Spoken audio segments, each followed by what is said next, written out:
Good morning, students. How are you all? I hope you all must be fit and fine at home. So, students, in today's English class, we are going to do our English grammar topic 2, that is singular and plural nouns. Okay, students. Students, as you know that we have already done this topic in your previous class. किया है ना आपने previous class में singular और plural. Singular चीज़ों का कैसे हम प्लूरल बनाते हैं, मतलब वन से मैनी कैसे बनाते हैं हम, जैसे boy boys, girl girls. Okay, किया है ना हमने. ठीक है, तो इसके बारे में थोड़ा डिटेल में पढ़ेंगे इस चैप्टर में हम. All right. So see, Nisha is going to the market with her mother. Look at her shopping list. Nisha अपनी मम्मा के साथ मार्केट गई और उसकी शॉपिंग लिस्ट के बारे में हम स्टडी करेंगे कि उसने शॉपिंग लिस्ट में क्या क्या ऐड किया है. 4 apples, 2 knives, 8 bananas, 6 pencils, 2 toothbrushes, 6 onions, 12 tomatoes, 10 spoons. आप क्या देख पा रहे हैं बेटा, सभी आइटम्स क्या हैं, प्लूरल हैं, बिकॉज दे आर क्या है, वो ज़्यादा है, मैनी है ना. 4 है, 2 है, 8 है, 6 है. कोई भी आइटम 1 से ज़्यादा होता है तो वो प्लूरल काउंट होता है. ठीक है, मैनी में काउंट होता है. Okay, so these all items are in plural form. Okay, now see, when we want to talk about more than one thing, we add s or es to the noun.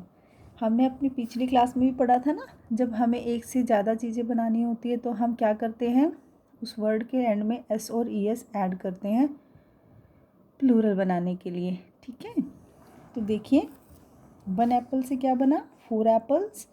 Apple से plural क्या बना, apples. We add es. Pencil, pencils. Toothbrush, toothbrushes.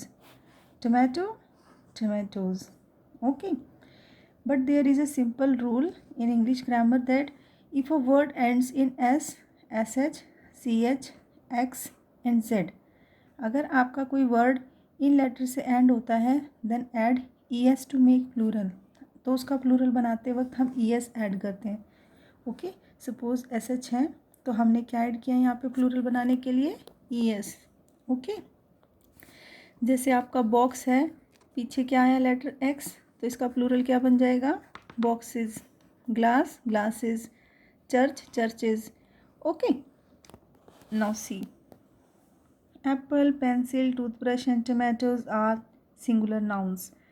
Apples, pencils, toothbrushes and tomatoes are plural nouns. सबको पता है. ठीक है, because they are not ending with s or es, so they are singular nouns, and these words are ending with s or es, that's why these are plural nouns. Got it? Now the next rule is, some plural are different. When words end in f or fe, we form the plurals like this.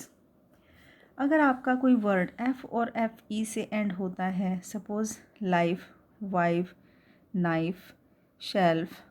Okay, तब आपको क्या करना है, simply f और f ही को remove कर देना है, हटा देना है, और उसकी जगह क्या ऐड करना है, ves.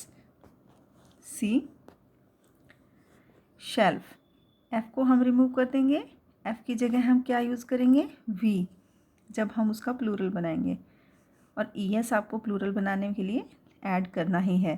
तो आपका क्या बन गया, शेल्फ से शेल्फ्स, नाइफ से नाइफ्स. अब आप सोचेंगे f तो इसमें बीच में है, लेकिन कोई बात नहीं, लास्ट एंडिंग लेटर कौन से हमारे, f और e. f last ending word भी हो सकता है, लेटर भी हो सकता है, और वो e से पहले भी हो सकता है. ठीक है, तो हम f को भी रिमूव करेंगे और उसके आगे जो लेटर है उसको भी हटा देंगे. उन दोनों की जगह हम क्या यूज़ करेंगे, v, और es प्लूरल बनाने के लिए लगेगा ही, तो बन गया नाइफ से knives, KNIVES. I hope you are getting the point. Now see, if a word ends in y, ऐसे ही आपका अगर कोई वर्ड y से एंड होता है, आपको y को ड्रॉप कर देना है और y की जगह आई यूज़ करना है, और es तो आपको प्लूरल के लिए यूज़ करना ही है. तो चेरी से आप क्या बनाएंगे, प्लूरल, चेरीज़, बिकॉज हमने y को हटा दिया, ड्रॉप कर दिया, वाई की जगह हमने आई यूज़ किया और ई एस ऐड कर दिया। चेरी से बना चेरीज़, सिटी से क्या बनेगा, cities. It means many cities. Okay students, I hope you get the topic well. Still you have any query, you can contact your teacher. Bye bye. Have a nice day.